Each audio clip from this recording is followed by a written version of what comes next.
প্রত্যেকটা মানুষের জীবনে এমন কিছু চাওয়া থাকে যেটা কেউ জানে না। ওই মানুষটা যা চায়, তার আকাঙ্ক্ষা, তার স্বপ্নের কথা, এটা শুধুমাত্র জানেন তার রব। রব ছাড়া পৃথিবীর কোনো মানুষের ইচ্ছা, গোপন ইচ্ছা বা আকাঙ্ক্ষার কথা জানে না। আল্লাহ তাআলা মানুষের সবচাইতে নিকটে তখন থাকে যখন বান্দা আল্লাহকে সিজদারত অবস্থায় থাকে। একটা স্পেশাল দোয়া, আমি কোরআনে কারিমে বর্ণিত একটা দোয়া আপনাদের সাথে আজকে আলোচনা করব। যে দোয়াটা কোরআনুল কারিমে এসেছে, এই দোয়াটা আপনি কখন করবেন? আপনি সবচাইতে উত্তম সময় হলো, যেহেতু আল্লাহ তাআলা বলেছেন ওয়াইদা সাআলাকা ইবাদি আন্নি ফাইন্নী করিব উজিবু দাওয়াতাদ দাঈ ইযা দাআন। বান্দা যখন আল্লাহ তাআলাকে ডাকে, আল্লাহ তাআলা তখন হাজির হয়ে যান। বা বান্দাকে বলেন, বান্দা তোমার কি লাগবে? ইবাদি আন্নি ফাইন্নী করিব। আল্লাহ তাআলা এখানে কোনো ভায়া বা মিডিয়া ব্যবহার করেন নাই। এমন বলতে পারতেন ফাকুলতু, আপনি বলুন যে আমি নিকটে। আল্লাহ তাআলা এত কিছু বলেন নাই, সরাসরি বললেন বান্দা আমাকে ডাকলেই আমাকে নিকটে পাবে। তো আল্লাহর কাছে চাওয়ার সবচাইতে উত্তম সময় হলো সিজদারত অবস্থায়। বিশেষ করে অতিরিক্ত যে নামাজগুলো, নফল নামাজ, এর মধ্যে তাহাজ্জুদ নামাজে যদি আপনি সিজদায় দোয়াটি করতে পারেন, আল্লাহ তাআলা আশা করি আপনার দুনিয়া এবং আখিরাতে কল্যাণ করবে। এই দোয়াটি করার আগে আপনি আপনার মনকে স্থির করবেন।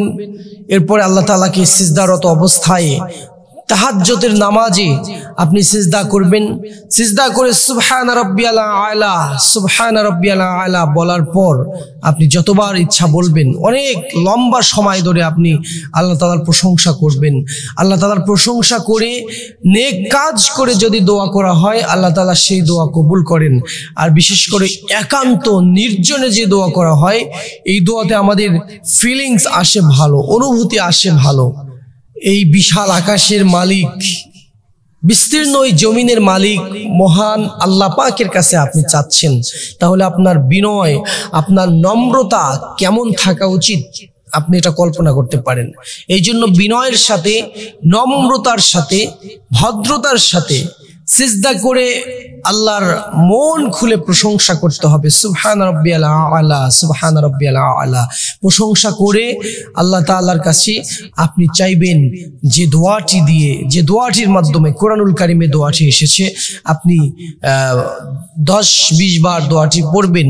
আপনার ভিতর থেকে যখন একটা অনুভূতি আসবে যে আপনি দোয়া করছেন, দোয়ার অর্থগুলো আপনি বুঝে বুঝে আল্লাহর কাছে দোয়া করছেন, তাহলে আপনার একটা অনুভূতি আসবে, সুন্দর একটা অনুভূতি আসবে।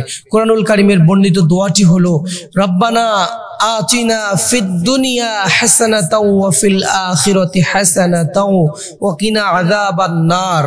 এই দোয়া করবেন বারবার এবং এর অর্থ উপলব্ধি করার চেষ্টা করবেন।